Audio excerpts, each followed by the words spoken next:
श्रीराम.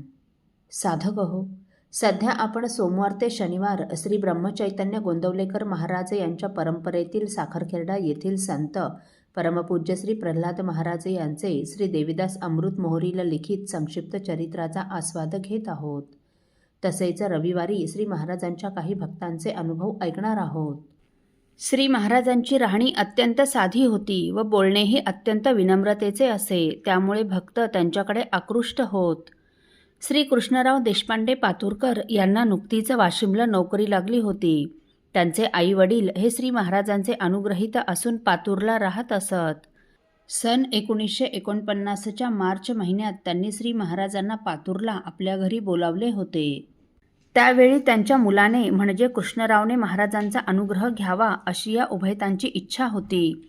त्याप्रमाणे मुलाशी आधी बोलणी करून श्री महाराजांना पत्र पाठवून येण्याविषयी कळविले व महाराजांचा होकार येताच त्यांनी मुलाला पातूरला बोलावून घेतले. श्री महाराज ज्या मोटार गाडीने येणार म्हणून त्यांनी कळविले होते त्या गाडीवर श्री महाराजांना घेण्यासाठी म्हणून त्यांनी कृष्णरावला मोटार स्टँडवर पाठवले.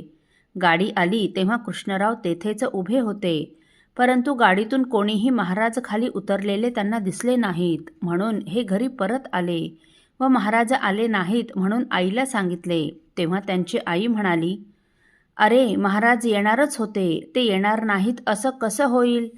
त्याने श्री महाराजांना यापूर्वी कधीच पाहिले नव्हते. त्यामुळे आई त्याला म्हणाली, "नाहीतर कदाचित तू त्यांना ओळखलं नसेल." तेव्हा ते म्हणाले, "आई, महाराज ओळखू येणार नाहीत असं कसं होईल?"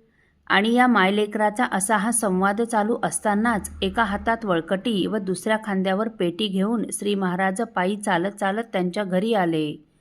आई म्हणाली, "अरे, हे पहा, महाराज आले." त्यांना श्री महाराजांच्या हातून पेटी वळकटी घ्यायला सांगितली. त्यांनी ती घेतली. त्यांचे आईवडील महाराजांना घरात घेऊन आले. परंतु अशा इतक्या साध्या महाराजांना पाहून ते मोठे आश्चर्यचकित झाले आणि आईला म्हणाले, "आई, मी ह्यांना मोटारगाडीतून उतरताना व वळकटी पेटी घेऊन चालताना पाहिलं होतं, परंतु यांचं हे अगदी साधं धोतर, अंगात साधा सदरा, त्यावर कोट, डोक्याला पटका व पायात वाहणा आणि त्याही अगदी साध्या. हे सर्व पाहून हे महाराज असतील अशी पुसटशीही कल्पना मला आली नाही, म्हणून मी लगेच घरी परतलो." असा श्री महाराजांचा अत्यंत साधेपणाचा अनुभव कृष्णराव देशपांडे यांना त्यांच्या पहिल्या भेटीतच आला होता. श्री महाराजांना यांनी व सर्वांनी नमस्कार केला. दुसऱ्या दिवशी यांच्या मातोश्रींनी सनई चौघडा लावून श्री महाराजांना औक्षण केले व तेल उटणे अंगाला लावून त्यांना मंगलस्नान घातले. नंतर श्री महाराजांनी कृष्णरावकडून सद्गुरू रामरायाची पूजा करून घेतली आणि मंत्रानुग्रह देऊन त्यांना कृतार्थ केलं. पुढे ते यथाशक्ती श्री महाराजांची सेवा करू लागले.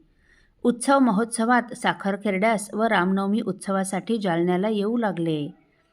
सन 1962मध्ये त्यांना श्री महाराजांबरोबर गोंदवले व सज्जनगड यात्रेला जाण्याचा योग आला. त्यावेळी श्री महाराजांना डोलीत बसून गडावर नेण्याचे ठरले. परळीहून डोली केली. त्यावेळी या डोलीचा एक दांडा आपण खांद्यावर घ्यावा अशी इच्छा त्यांच्या मनात निर्माण झाली. श्री महाराज सर्वांच्याच अंतर्यामी निवास करणारे, तेव्हा त्यांचा हा भाव महाराजांनी लगेच ओळखला व श्री महाराज स्वतःहून डोलीवाल्याला म्हणाले, "पालखीचा एक दांडा हे खांद्यावर घेतील तेव्हा त्यांना तो घेऊ द्या."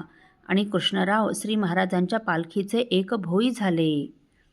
डोली गडाच्या दिशेने जात असताना श्री महाराज त्यांना म्हणाले, "तुमचे पैसे पूर्ण देऊ, काळजी करू नका." श्री महाराज क्वचितच असा विनोद करीत असत. पुढे श्री महाराजांनी यांना श्री रामानंद महाराज मंदिराचे विश्वस्त केले व त्यांनीही काही वर्ष ही सेवा अगदी मनोभावे केली. असो. साधक हो, चिखली येथील डॉक्टर सकळकळे यांचा परमपूज्य श्री प्रल्हाद महाराजांच्या कुटुंबाशी जवळून आलेला संबंध आपण पुढील भागात ऐकणार आहोत. श्रीराम समर्थ. आपल्यातील कोणा श्रींच्या भक्तांना श्रींचे काही अनुभव आले असतील तर कृपया आपण मला ते 9422843253 अथवा सुनील दादांच्या 9892608401 या व्हॉट्सअप नंबरवर कळवावेत अशी नम्र विनंती. श्रीराम समर्थ.